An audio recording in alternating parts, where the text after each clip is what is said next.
Պուրիտանները, ամենօրյա ընթերցանություն, Ջոն Բանյան, օր փետրվարի 20։ Երանի այն ամենին, որ Տերիցը վախենում են և նրա ճանապարհներում գնում։ Սաղմոս 128-րդ գլուխ, առաջին խոսք։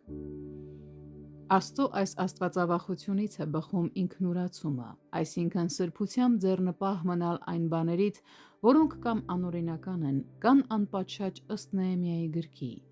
Եվ նախորդ իշխանները, որոնք ինձանից առաջ եղել էին, ժողովրդին ծանրություն էին տվել, և նրանցից հաց և գինի էին առնում, բացի 40 սիկղ արծաթից։ Նաև նրանց ծառաները տիրում էին ժողովրդի վրա, բայց ես այդպես չարի, Աստվածանից վախենալով։ Նեեմիա 5-րդ գլուխ, 15-րդ խոսք։ Այստեղ ցուցադրվեց ինքնուրացումը։ Նա չէր անի այն, ինչ արել էին իրենից առաջ եղողները, ոչ ինքը, ոչ էլ իր ծառաները։ Բայց ի՞նչն էր նրան հասցրել այդ ինքնուրացմանը։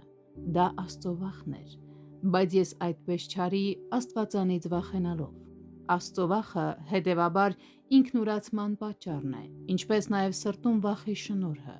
Սա մարդուն զգայուն է դարձնում Աստծո փառքի և իր եղբոր փրկության նկատմամբ։ Այո,